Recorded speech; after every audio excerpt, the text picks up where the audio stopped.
Students कैसे हो आप लोग सभी। आई होप बहुत ही अच्छे होंगे और जम के पढ़ाई करें क्योंकि पढ़ाई का तो सीज़न चल रहा है ना। एग्ज़ाम बहुत नज़दीक है। तो चलिए आज एक टॉपिक करते हैं। उस टॉपिक का नाम है क्रेडिट क्रिएशन बाय बैंक। जी हाँ, मनी बैंकिंग का हमारा ये पार्ट थर्ड वीडियो है। इसमें हम देखेंगे कि बैंक कैसे पैसा क्रिएट करता है। तो चलिए टॉपिक को शुरू करते हैं। सबसे पहले कि ये बैंक होते क्या है। What is bank? तो बैंक एक ऐसा इंस्टीट्यूशन है जो डिपॉजिट एक्सेप्ट करता है और एडवांसेस लोन करता है कस्टमर को। मतलब वो institution which accept the deposit and advances loan to the customer, that is called a bank. तो आई होप आपको मीनिंग समझ में आ गया होगा। बैंक क्या होता है? जो डिपॉजिट एक्सेप्ट करता है और लोन देता है, उसी को हम क्या कहते हैं? बैंक कहते हैं। जैसे आपने ये सब बैंक तो देखे हुए हैं, state bank of India, Punjab national bank, ये सभी बैंक इस टाइप के फंक्शंस करते हैं। अब हम जरा दो डिपॉजिट्स के बारे में समझते हैं। एक होता है डिमांड डिपॉजिट्स, एक होता है हमारा टर्म डिपॉजिट। पहले देखते हैं डिमांड डिपॉजिट्स क्या होते हैं। Demand deposits are those deposit which can be easily withdrawn as when needed. Demand deposits वो डिपॉजिट्स होते हैं जिसको हम इजीली कभी भी विथड्रॉन कर सकते हैं जब हमें ज़रूरत हो। जैसे कि मान लीजिए हमारी सैलरी आती है, ज़्यादातर जो हमारे अकाउंट में जाती है, वो पैसा हमारा क्या है? डिमांड डिपॉजिट है। कभी भी हमें चाहिए वो पैसा हम ले सकते हैं, उसको हम क्या कहते हैं? Demand deposit. क्लियर है? जैसे जो भी हमारे अकाउंट में पैसा रखा है, वो पैसा हमारा क्या कहलाएगा? डिमांड डिपॉजिट कहलाएगा। लेकिन एक दूसरा डिपॉजिट होता है जिसको हम कहते हैं टर्म डिपॉजिट्स। टर्म डिपॉजिट्स क्या होते हैं? जो स्पेसिफिक पीरियड ऑफ टाइम के लिए होते हैं। किसके लिए होते हैं? स्पेसिफिक पीरियड ऑफ टाइम के लिए। डिपॉजिटर उसको कभी भी अपनी मर्जी से निकलवा नहीं सकता कि उसको जरूरत पड़ेगी कभी निकलवा। जैसे कि जब हम कुछ डिपॉजिट सेविंग वगैरह के लिए करते हैं, जैसे कि फिक्स डिपॉजिट।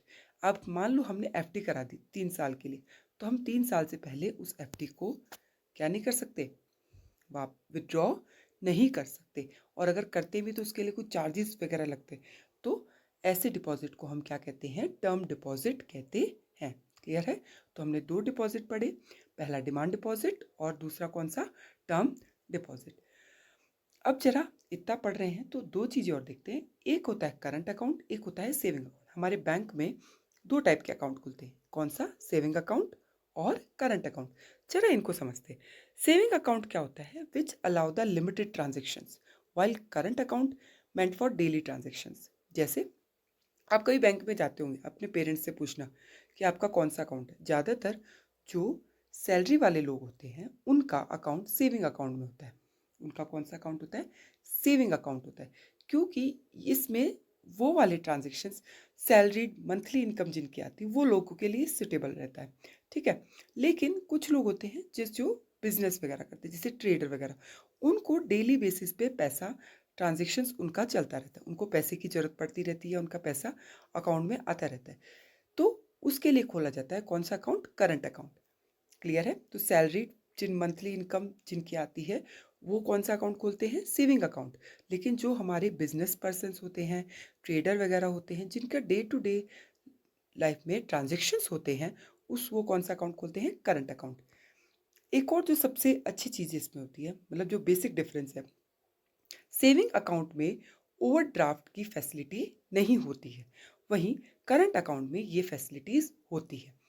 ठीक है? क्लियर है? तो when you withdraw money from the account then is actually air, then your account is set to be overdraft. मान लो आपके अकाउंट में 2 लाख रुपए, लेकिन आप 2.5 लाख रुपए निकलवा सकते हो।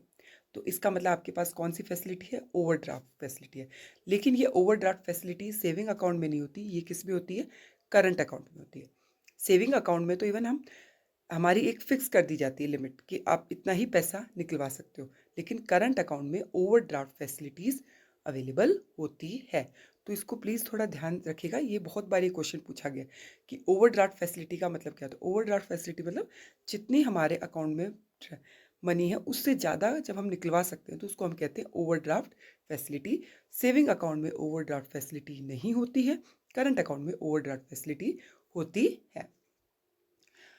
अब हम आते हैं हमारे मेन टॉपिक पे, money creation by bank, commercial bank. Money कैसे क्रिएट करता है कॉमर्शियल बैंक, और इसको हम एक स्टोरी के में या एक एग्जांपल के उसमें पढ़ेंगे। सबसे पहले हम लेते हैं एक इकोनॉमी का एग्जाम्पल, या एक कंट्री है, उस कंट्री में सिर्फ एक ही बैंक है, ऐसा हमने एज्यूम कर लिया। उस कंट्री में क्या है, सिर्फ एक ही बैंक है, ओके। और उसमें सारे के सारे ट्रांजैक्शंस बैंक के थ्रू होते हैं। क्लियर है आपको? उस एक इकोनॉमी, एक कंट्री है, वहाँ पे सिर्फ एक ही बैंक है और वहाँ पे सारे के सारे ट्रांजैक्शंस किसके थ्रू होते हैं, बैंक के थ्रू होते हैं, ठीक है। और उसी इकोनॉमी में एक लड़का रहता है जिसका नाम है अमित, ठीक है, ओके। अमित गया बैंक के पास और उसने पैसे डिपॉजिट करे 1000 रुपीज़। क्लियर है आपको? अमित किसके पास गया, बैंक के पास गया और उसने 1000 रुपीज़ डिपॉजिट किए। फिर क्या किया, लेकिन बैंक को आरबीआई, मतलब सेंट्रल बैंक, आपको पता है ना सेंट्रल बैंक होता है हर कंट्री, हमारी कंट्री का सेंट्रल बैंक को क्या कहते हैं, RBI, reserve bank of India. Bank को इंस्ट्रक्शन है आरबीआई से कि आपको जो भी आपके पास डिपॉजिट्स आएंगे उसका 10% क्या करना पड़ेगा, मेरे पास रखना पड़ेगा। और उसको हम क्या कहते हैं, कैश रिजर्व रेशियो, ठीक है। वो पैसा आपको मेरे पास रखना पड़ेगा, ठीक है भाई। अब आरबीआई ने बोल दिया तो मना तो नहीं कर सकते। तो क्या करता है बैंक, 100 रुपये, जैसे कि मैंने कहा 10%, डिपॉजिट कितना किया था 1000 रुपीज़, तो 100 रुपीज़ आरबीआई के पास रखता है और बाकी का पैसा किसी समीर नाम के लड़के को लोन दे देता है। मान लो कोई समीर आता है बैंक में, बोलता है मुझे लोन दी चाहिए, तो उसको वो लोन के उसमें फॉर्म में दे देता है, ठीक है। अब क्या होता है, अब मान लो समीर ने लोन ले रखा था किसी लड़के से, आरव से, लास्ट मंथ उसने लोन लिया था और उसने उसको पैसा वापस दे दिया। बैंक से लोन लिया और आरव को पैसा वापस दे दिया, ठीक है। अब आरव के पास पैसा आ गया, आरव के पास, आरव ने क्या किया, वो पैसा जाके बैंक में डिपॉजिट कर दिया, ठीक है। समीर ने लोन लिया, आरव को पैसा वापस किया, आरव ने अगेन क्या किया, बैंक में पैसा डिपॉजिट कर दिया। अब बैंक फिर से क्या करेगा, अगेन 10% रखेगा। अब कितना पैसा है बैंक के पास, 900 रुपीज़। फिर से अगेन 10% अपने पास रखेगा और बाकी का जो 90 रुपीज़ है, सॉरी 10%, 900 का 10% कितना हो गया, 90, और बाकी का जो 810 रुपीज़ है वो किसी दूसरे पर्सन को क्या कर देगा, लोन दे देगा। इस तरीके से बैंक पैसा क्रिएट करता है, ये प्रोसेस इसका होता है जिससे बैंक पैसा क्रिएट करता है। जैसे हमने कहा कि हमारा फर्स्ट राउंड में अगर आप देखेंगे, फर्स्ट राउंड में पहले कितने आए, 1000 रुपीज़, जिसमें से बैंक ने 900 रुपीज़ क्या किया, लोन के उसमें दिया, कैश रिजर्व रखा 100 रुपीज़ आरबीआई के पास, सेंट्रल बैंक के पास। फिर क्या हुआ, उस 900 रुपीज़ को फिर से जब वापस डिपॉजिट हुए तो फिर से 90 रुपीज़ अपने बैंक आरबीआई के पास रखे और 810 रुपीज़ क्या कर दिया, लोन के रूप में दे दिया। अब ये पैसा क्या होता रहता है, आगे आगे क्रिएट होता है और ये टोटल डिपॉजिट होगा 10,000 रुपीज़। आप बोलोगे कि ये 10,000 रुपीज़ कैसे हो गया क्रिएट, चला इसको समझते हैं कि 10,000 रुपीज़ कैसे हो गया। देखो, इसका एक फॉर्मूला है कि 1 अपॉन